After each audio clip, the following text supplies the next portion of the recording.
If the Christian faith has nothing whatever to do with politics, then there's nothing wrong with establishing a theocracy. Right, right, right, right, right. Hey, what's up, y'all? As always, welcome to the channel. So, trigger warning. What you're about to watch is a discussion with Pastor Douglas Wilson from Canon Press and Christ Church in Moscow, Idaho. While I don't necessarily agree with Doug on everything, I wanted to discuss Christian nationalism with him, but particularly with regards to a national Sunday law. I've heard Doug's name mentioned a number of times in Adventist circles to try and claim that people like him are leading the apostate Protestant charge to bring about national ruin and persecution of Seventh-Day Adventists. So since some people in my circle know Doug, I reached out to him to test this hypothesis. Is Doug Wilson really part of a charge to round up Seventh-Day Adventists after passing a national Sunday law to persecute them for going to church on Saturday? Let's find out. Well, Doug, thank you for being here. I'm sure that we will get into some hot water as you're no stranger to being a Christian troublemaker. It's unfortunate that we're just shy of no quarter November, so maybe you've put the flamethrower back into storage. Yeah, it's all But gone. Yeah. yeah, but that is in part why I wanted to discuss the subject of Christian nationalism with you, but more specifically as it pertains to Seventh-day Adventism. You might be thinking, well, why is Right. that? One of their central claims, and you may not know this, is that there is a soon to come national Sunday law, which is supposedly being spearheaded by Protestants, linking arms with Roman Catholicism. This Sunday law will mandate that Sunday is to be observed as the Sabbath nationwide. Eventually, a death decree will then go forth, sanctioning the killing of Seventh day Adventists for refusing. That's not a joke.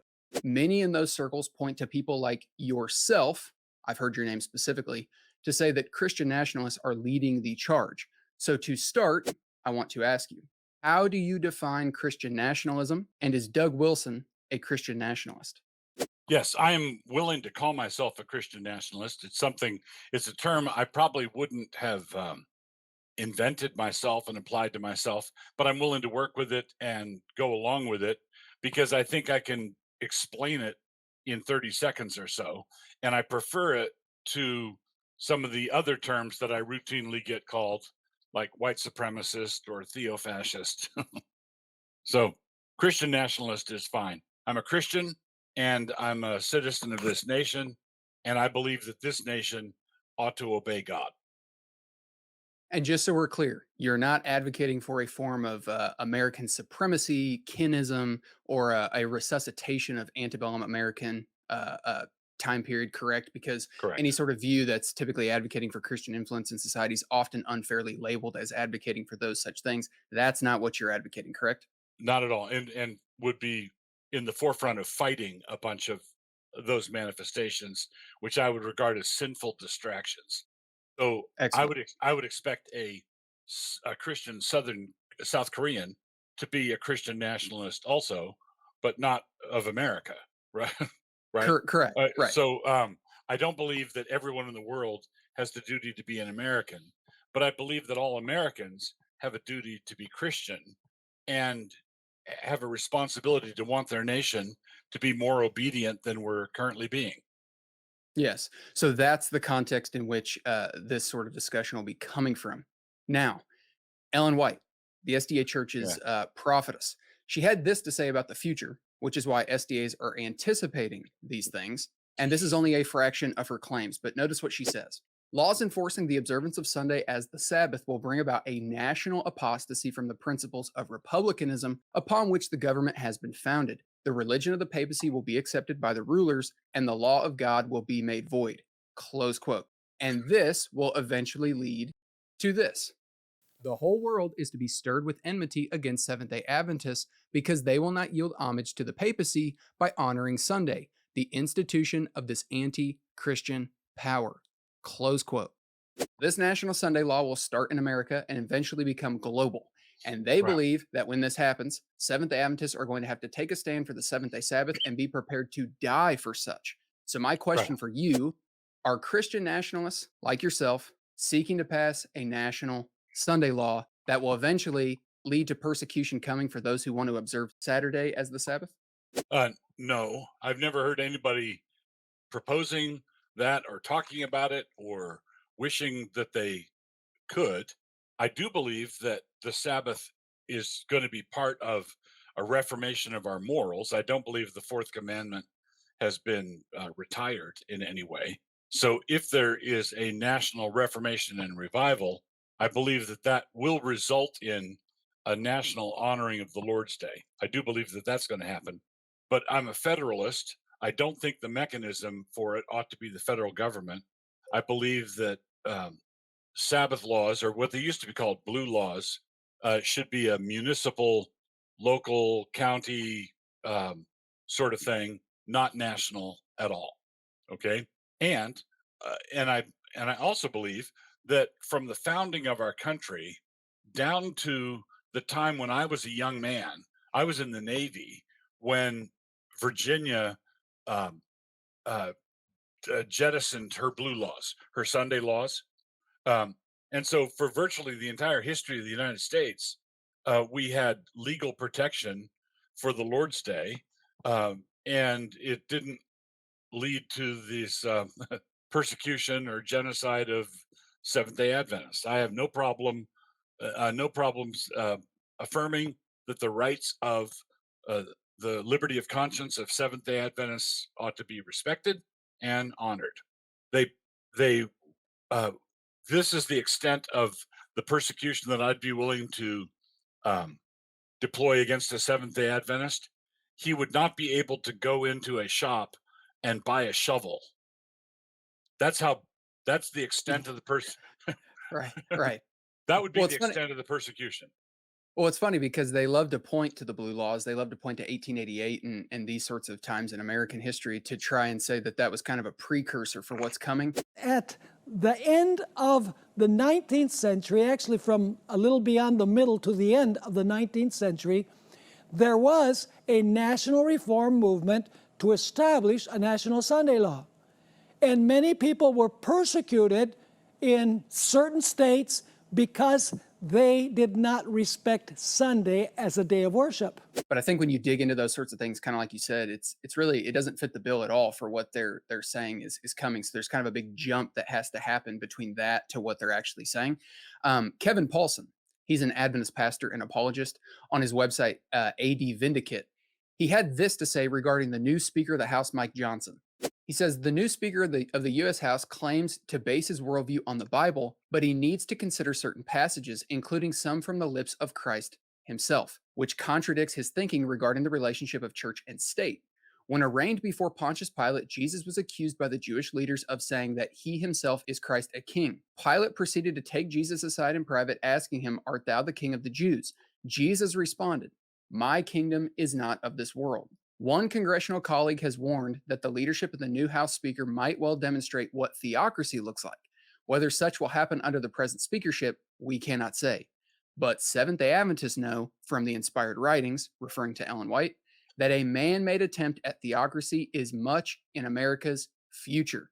Close quote. So, Doug, Adventists will often point to any Christian bringing their worldview into the political sphere as going against Jesus' own teachings, with John 8 being the proof text that's often being thrown out as support. This, obviously, as you know, is not unique to them. But also, like I mentioned earlier, some Adventists will point to people like yourself as evidence that Protestants are working on establishing a theocracy, which is going to persecute them for going to church on Saturday. So, my question to you, what did Jesus mean when he said, "My kingdom is not of this world"? And should Christians avoid political involvement? If not, and they should be involved, should they shelve their worldview for a temporary, only while on the clock one? Yeah, there are multiple issues here. I'll just start by saying, if the Christian faith has nothing whatever to do with politics, then there's nothing wrong with establishing a theocracy, right? Basically, what I'm arguing is that we need to, uh, in our behavior as citizens, we we ought to stop doing things that make God angry. And what I'm talking about is killing babies. What I'm talking about is sodomite marriages. That's what I'm talking about. I'm not talking about persecuting Seventh Day Adventists for worshiping on Saturday. That is the farthest thing from my intention. I am trying to stop the carnage. That's what I'm doing. And if they say, if their argument is, look, Jesus, uh, Jesus has no opinion about this. We want to argue for a strict separation of church and state. Okay, but is that the same thing as a strict separation of morality and state? What do they want? Do they want the state to behave morally or not? They sure don't have an issue, parts of the second table being enforced legally, for example, murder. Right, They don't have any problem with that being legislated. right. But there are and the second table of the law is not uh, worldview independent. So um, for the Christian, abortion is murder. For the secularist, abortion is simply removing a clump of cells. Now, in order to have abortion be against the law, you have to make a decision about which worldview is going to govern that decision making process. And I'm simply saying we ought to have it be the true one and not a false one. Yeah, and really that there's no neutrality. Right. That's really what it comes down to, is that everyone has a standpoint that they're coming from, and a lot of the thinking, I guess, in a lot of the modern day Christian thinking or professing Christian thinking even is, well, we have to shelve our worldview and we have to assume the worldview of. They're not directly saying this, but in essence, they are an application. They are. We have to shelve our worldview and assume the worldview of the pagans Right. to play on their playing field and not let anything from our own worldview seep into all that, and that's just not really realistic. Right. Now, let me quickly say something about the Go ahead. phrase, my kingdom is not of this world. What the Lord is saying there is the basis of his authority is not centered in this world, seated in this world. The monarch of this world is the Lord Jesus Christ, and he's at the right hand of the Father.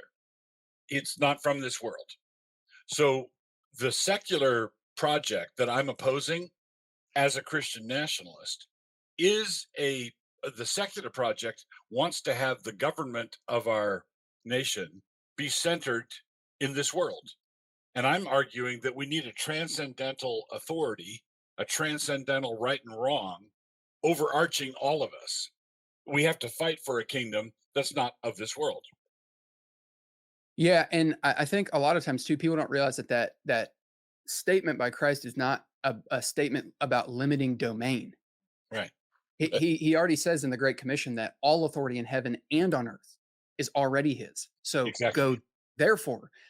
He's making a statement regarding a descriptor of his type of kingdom, or a descriptor in that regard, not a statement regarding his sphere of domain. Let me boil it down to a very simple question. Suppose this gentleman is correct and that I have a secret plan to persecute and execute Adventists for worshiping on Saturday. Suppose that were my plan. And let's suppose that I got into a position of political authority where I started to do that. And I was persecuting and jailing and prosecuting and even executing Seventh day Adventists. If I were in the middle of doing that, would I be making Jesus happy or unhappy? Would he be Right. displeased with my behavior? Well, I would argue he'd be displeased with my behavior. And then the question is, if he's displeased with my behavior, should I alter my behavior on the basis of his displeasure? And if the person says, yes, you should alter your behavior on the basis of the Lord's displeasure of you killing Adventists, I would say, then welcome to Christian nationalism. Right. Well, and I think, Doug, the big underlying problem with a lot of this stuff is you have the whole gamut of 2 million words of Ellen White's writings. And she said things along the lines of, the reason this is going to happen is because these people will be professing to be Christians. They'll be claiming to love the Lord, but that's evidenced by if you're actually keeping the 10 Commandments, which kind of segues perfectly here into the next question, because Right. that's the charge that's going to be made is, well, you don't really love God because you're not keeping his commandments. And that's evidenced by the fact that you don't observe the fourth commandment, because why does the Christian church universally worship on Sunday and not Saturday if the 10 Commandments specifically say the Sabbath is the seventh day? Okay. So I'm going to try and fit a bunch of stuff in here, right? The fourth commandment is given in Exodus 20 and then in Deuteronomy 5.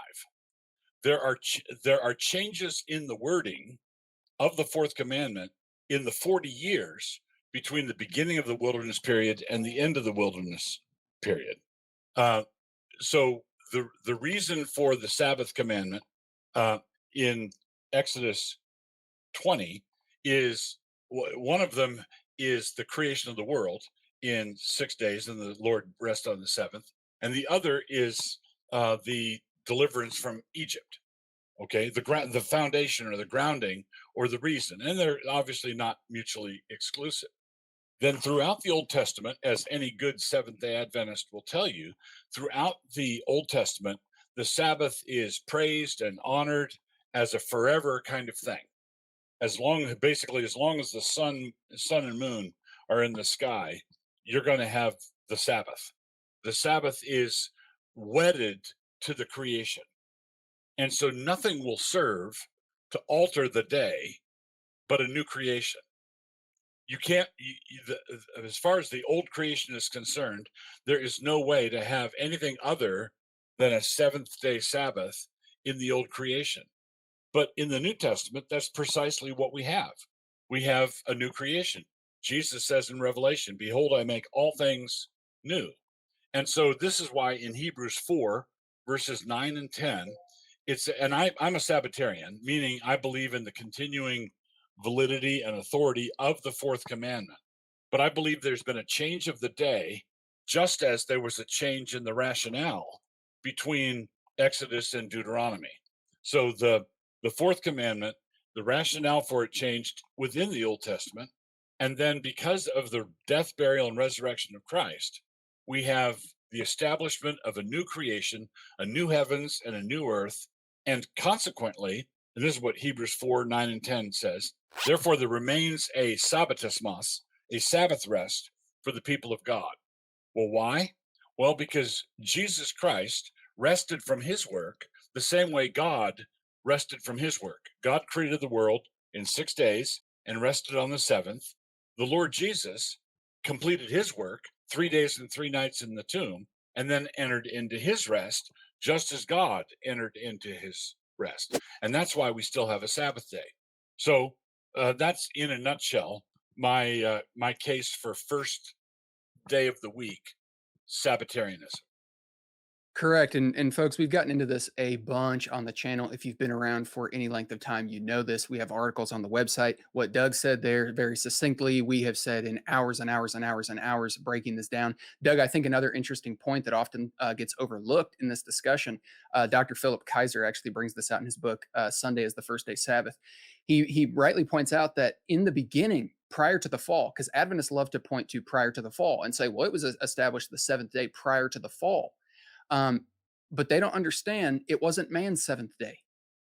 Man was prepared and fashioned on day six, preparation day, to then begin based on evening to evening. His first day would have technically been the seventh day Mhm. because on preparation day, he was prepared to then enter into holy communion with God before then going and subduing the earth, taking dominion, etc. So prior to the fall, man actually started his week in that right relationship with God. Jesus restores in that new creation what man lost. So Right. you did a really good job there succinctly saying exactly what it is. That's exactly why is that in the new creation, which we don't need. I think another big problem for them sometimes is they tend to think in sort of like a very verbatim hermeneutic that like, well, because it's not verbatim stated, Hmm. the Sabbath was changed to Sunday, therefore it can't be biblical, which they don't consistently bring that out, that standard out, because if you internally examine their system using that same standard, you're going to find, well, why are you only using this standard when it comes to the Sabbath? You don't use this for, 95% Yeah. of the other things that you say. So that actually leads to my final question here, which is, and you kind of touched on this, but what is the Sabbath ultimately about? This is, I think, is a glorious question with a hopefully glorious answer, and that is one of the symbolic uh, changes between the old and the new covenant. Is in the old covenant we worked for six and rested for one, and in the new covenant we rest for one and we work for six. So I like to think of this, and this is how I frequently pray as we worship the Lord on the first day of the week, as we gather on the first day of the week, as the Corinthians were told to set aside their tithes and offerings on the first day of the week, which I regard as the Lord's Day. We're pouring a foundation slab on the first day of the week, which is our day of worship. And then we are privileged in our subsequent work to build what we build in the course of the following week on the foundation of having worshiped God. And this is sort of a privileged form of grace. The old covenant was a gracious covenant as well. God is always gracious, but the new covenant is far more gracious than the old. The grace is foregrounded. The grace is far more preeminent. So what we're doing is Jesus Christ has died, been buried, rose again from the dead. He entered into his rest. That's the foundation of everything we do. The grace of God in the gospel. And so then on Monday and Tuesday and Wednesday, I can live out my life before God, trusting him, building in line with the worship that I offered up on the Lord's Day. Yeah, and there's actually an interesting parallel there, which I think there's a lot, but one of them that I think sometimes gets overlooked is it's almost the equivalent of the first fruits. We're giving God the first fruits of our week, Yes, of our labors, just like Christ was the first fruits of the new creation, and all the stuff that Leviticus 23 gets into, yes. or typologically foreshadowing. Doug, thank you so much for your time. I know you're busy, but God bless you and your family. In closing, I do actually have one more question. What would you say to someone that's maybe coming out of a Sabbatarian cult like this and is fearful of worshiping corporately on Sunday? Because that I find to be one of the biggest hangups for people that are leaving this movement. I know it was when I was leaving Adventism, there was sort of an icky or a dark cloud over going to church on Sunday, and this sort of fear that in doing so, God is displeased with me. What would you say to somebody like that? I would say basically this is the whole thing, Lord's Day worship on the first day of the week is in fact a get to, not a got to. It's a get to invitation, not a not a hammer over your head. So what I would say to someone in that position is to do what a friend of mine did, who came out of Adventism. He and his family started coming to worship with us on Sunday.